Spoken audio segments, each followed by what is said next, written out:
Hey, what's going on, everybody? This is Tyrone back with Tech Life. And what you will see on screen are several different slides that I wanted to discuss in this video because I feel now, after having seen Verizon's Q1 earnings, that Verizon has a much bigger problem, and it's a deep-rooted issue that Verizon cannot just fix by implementing certain moves. They have to make a fundamental structural change to the company. So a day before the earnings call, there was a interview released from The Verge that had Sampath as a guest. He's the CEO of the consumer group. And they talked for about 30 minutes. And there was a lot of information that I got from that interview. And then we got even more information during the earnings call. So the first slide is something that Verizon has been touting for a while, and there's a timeline in one of these slides that we're going to follow, and that is the differentiated value proposition. They have been touting that since the first time that since they launched the My Plan, and they have enhanced the value proposition over the years, right? The My Plan launched in 2023, for those of you who don't remember, and it hasn't worked consistently, right? So other than the fourth quarter, which is the shopping season, and Verizon investing heavily in customer acquisition during that quarter, they haven't been able to consistently grow.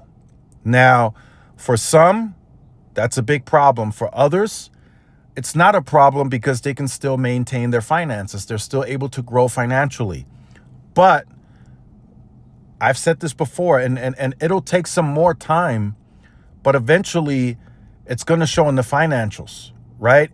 And if it doesn't show up in the finances, then it'll show up in higher churn, because the only other way moving forward, if Verizon cannot consistently grow, the only other way that they can grow the financials is they have to keep raising price. They have to keep raising fees in some way, shape, or form so they can grow their financials, right? And it doesn't have to always be through wireless, right? It can be Fios, it can be the enterprise business. They have ways that they can raise price to make sure that they are on a projection of a 2-3% increase on their financials, right, on the balance sheet. So this is the differentiated value proposition as it stands today. You guys can see loyalty, adjacent services, entertainment, connectivity. On the entertainment, they're mostly bundling discounts. They're no longer baked into the price of the plan. So Verizon's got rid of that as soon as they started the My Plan, for those of you who remember. Adjacent services, you guys can see safety, home, mobile, protection, productivity, financial services. All of that now can be added onto the plan. And it comes at a cost, right? Always at a cost. It's accretive to Verizon, but it's a discount and a value proposition for the customer. It hasn't worked. They haven't been able to consistently grow even just 100, 200,000 on the consumer side.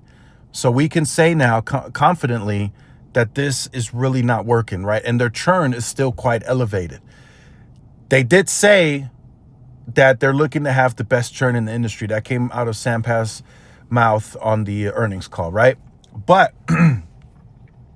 now we have other moves, right? We have 3-year price lock guarantee, free phone on any plan, and most ways to save. Again, that's pushing more of that value proposition, telling the consumer, if you come to us, you bundle our services, you get some entertainment, you can save on your bill, right?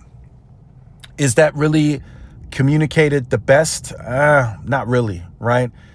T-Mobile, at its earnings call, they say that the phone promos are bringing in customers, but yet on their commercials, their nationwide ad campaign, they're touting 20% cheaper than Verizon and AT&T. That's their lead offer in the market.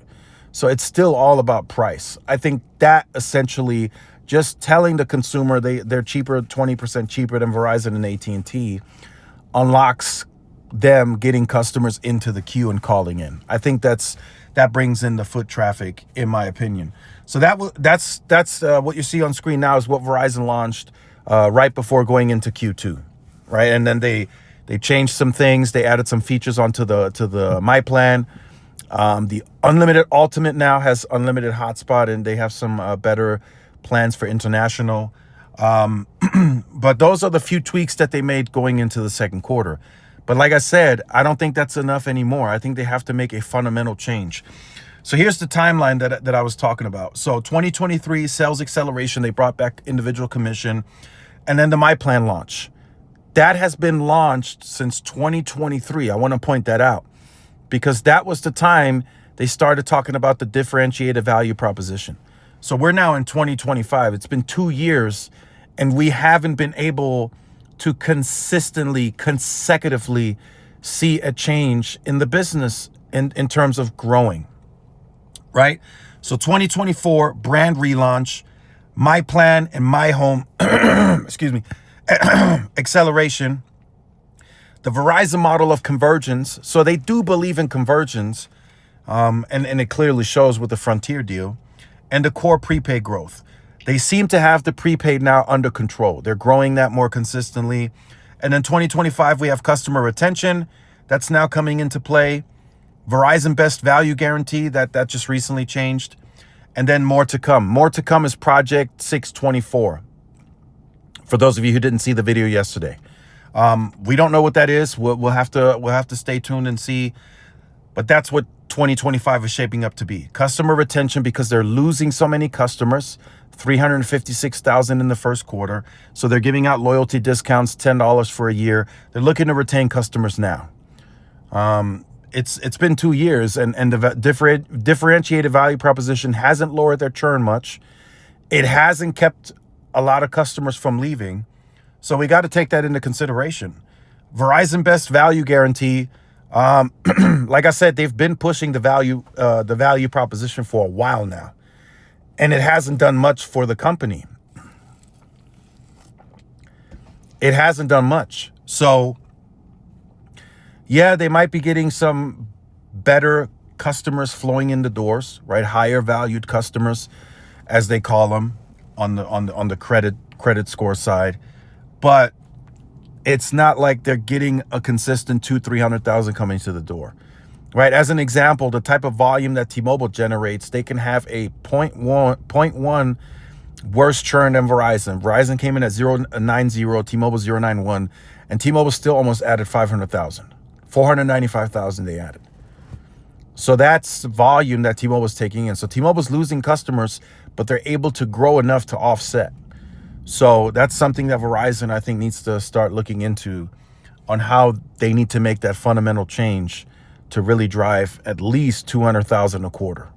At least, in my opinion. That's where they need to be. So that's just what I wanted to discuss in this video.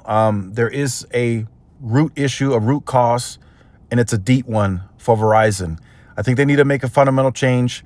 I think they need to let go of some of those high margins that they've enjoyed. Not a lot, just a little bit, right? And then they need to start getting people into the doors, because there's so much to offer, right? When you're talking about network as a service, there's so much additional things that these sales reps can sell into, but they just don't get the volumes.